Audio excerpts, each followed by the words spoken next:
ஆண்டவரும் உலக இரட்சகருமாகிய இயேசு கிறிஸ்துவின் இனிய நாமத்தில் யாவருக்கும் என் அன்பின் வாழ்த்துக்கள். ஜனங்கள் எல்லாரும் அவருடைய உபதேசத்தை கேட்கும்படி அதிகாலமே தேவாலயத்தில் அவரிடத்துக்கு வருவார்கள். லூக்கா 21:38.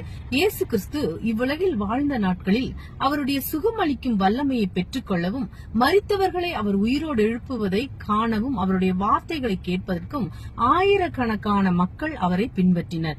இயேசு கிறிஸ்து ஒரு தீர்க்கதரிசி, ஒரு ஆசாரியர், ஒரு அரசர், மேலும் இவர்கள் அனைவரிலும் மேலானவர். நற்செய்தி ஆசிரியர்களில் அவரை ஒரு பிரசங்கியாராகவும் போதகராகவும் சித்தரிக்கின்றனர். தமது சிலுவை பாடுகளின் பாரத்துக்கு முன்னர் இயேசு கிறிஸ்து தேவாலயத்தில் தினந்தோறும் பிரசங்கித்து வந்தார் என லூக்கா தமது நற்செய்தி நூலில் எழுதியுள்ளார். ஜனங்கள் எல்லாரும் அவருடைய உபதேசத்தை கேட்கும்படி அதிகாலமே தேவாலயத்தில் அவரிடத்துக்கு வருவார்கள். லூக்கா 21:38. அவரது செய்திகள் புதுமையானது மாத்திரமல்ல, சத்தியமாகவும் இருந்தன. இயேசு கிறிஸ்து தேவாலயத்தில் பிரசங்கித்தவைகளில் பெரும்பாலானவை தீர்க்க தரிசன உரைகளாகவே இருந்தன. லூக்கா 21 ஆரம்பத்தில் இயேசு கிறிஸ்து எருசலேம் தேவாலயத்தின் பொக்கிஷங்களை கடந்து சென்ற பொழுது அப்பிரமாண்டமான ஆலயத்தின் மாட்சிமையை பற்றி தமது கருத்தினை தெரிவித்தார். அத்தேவாலயம் இடிக்கப்படும் என்று அவர் முன்னுரைத்தார். அது கிபி 70 நிறைவேறியது. ரோமர்களால் எருசலேம் தேவாலயம் அழிக்கப்பட்டது. அவ்வதிகாரத்தின் பிற்பகுதி இவ்வுலகத்தின் மகா உபத்திரவ காலத்தில் எருசலேமை பற்றி இயேசு கிறிஸ்துவின் தீர்க்க தரிசன உரைகளாகும். சூரியன் அந்தகாரப்படும், சந்திரன் ஒளியை கொடாதிருக்கும், நட்சத்திரங்கள் வானத்திலிருந்து விழும், வானத்தின் சத்துவங்கள் அசைக்கப்படும் என வானத்தில் காணப்படும் சில அடையாளங்களை அவர் விவரித்தார். தமது விண்ணரசை ஸ்தாபிக்க மனுஷகுமாரன் வல்லமையோடும் மகிமையோடும் வானத்தின் மேகங்கள் மேல் வரும் முன் இப்பாவ உலகை நியாயம் தீர்ப்பார் என அதிகாலையில் தேவாலயத்தில் தம்மை தேடி வந்த மக்களுக்கு அவர் போதித்தார். வெளிப்படுத்துதல் 19:11-16 வரை. அனுதினமும் மக்கள் அவருடைய போதனைகளை கேட்கும் பொழுது அவர் வானமும் பூமியும் ஒழிந்து போம், என் வார்த்தைகளோ ஒழிந்து போவதில்லை, லூக்கா 21:33 என அவர்களுக்கு கூறினார். மாறும் இப்பிரபஞ்சத்தில் இயேசு கிறிஸ்துவின் வாய்மொழிகளும் தேவனால் பரிசுத்த வேதாகமத்தில் அருளப்பட்டுள்ள தேவனுடைய வார்த்தைகளும் என்றும் அழியாமல் இருக்கும்.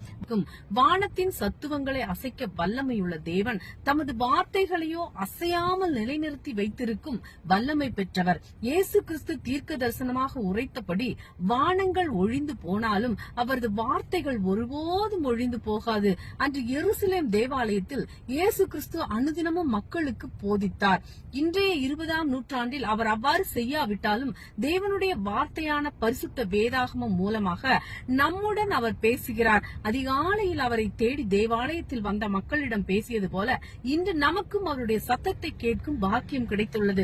ஒரு கொடிய நோயிலிருந்து மீண்டு ஓய்வெடுப்பதற்காக கலிபோர்னியாவின் தென்பகுதிக்கு வந்த ஆண்ட்ரூ பிரெசர் என்ற தேவ மனிதரை பற்றி திரு ஐயன்சைடு என்பவர் இவ்வாறு கூறினார். அப்பக்திமான் மிகவும் களைப்புற்றிருந்தாலும் தம்முடைய பழைய வேதாகமத்தை திறந்து ஐயன்சைடு இதுவரை கேட்காத சத்தியங்களை தேவ வார்த்தையிலிருந்து விளக்கினார். அவரது வார்த்தைகளால் அசைக்கப்பட்ட திரு ஐயன்சைடு அவரை நோக்கி, இக்காரியங்களை எங்கிருந்து கற்றுக்கொண்டீர்கள்? ஏதேனும் வேதாகம கல்லூரியில் பயின்றீர்களா என்று ஆர்வத்துடன் வினாவினார். அதுக்கு பிரேசர் பதிலாக, என் அன்பு இளைஞனே, என்னுடைய அயர்லாந்து நாட்டின் வடபகுதியில் உள்ள என்னுடைய சிறு குடிசையின் தரையில் முழங்காலில் நின்று நான் இவைகளை கற்றுக்கொண்டேன். அங்கே மணிக்கணக்கில் நான் முழங்காலில் நின்று தேவ ஆவியானவர் எனக்கு இவ்வார்த்தையை விவரித்து சொல்லி கிறிஸ்துவை என் ஆத்மாவில் வெளிப்படுத்த வேண்டும் என்று வேண்டிக் கொள்வேன். உலகின் வேறு எந்த பல்கலைக்கழகத்திலும் வேதாகம கல்லூரியிலும் கற்றுக்கொள்ள முடியாத சத்தியங்களை அந்த மண் தரையிலே முழங்காலில் நின்று நான் கற்றுக்கொண்டேன் என்று உரைத்தார்.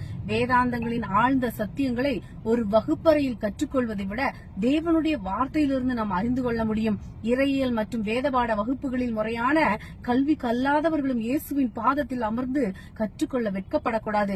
வேத அறிஞர்கள் அனைவரும் முழங்காலில் நின்று அதிகாலை துவங்கி அந்த நாள் முழுவதும் மாலை வரை தேவனுடைய புத்தகத்தில் தங்கள் நேரத்தை செலவிட்டு வருகின்றனர். நமக்கும் அத்தகைய அரிய வாய்ப்பு அளிக்கப்பட்டுள்ளது. அந்த வாய்ப்பை நாம் நழுவ விடாது எப்போதும் பயன்படுத்த வேண்டும். கர்த்தர் தாமே உங்களை ஆசீர்வதிப்பாராக. நீங்கள் ஆசீர்வதிக்கப்பட்டவர்கள். ஆமேன். அல்லேலூயா.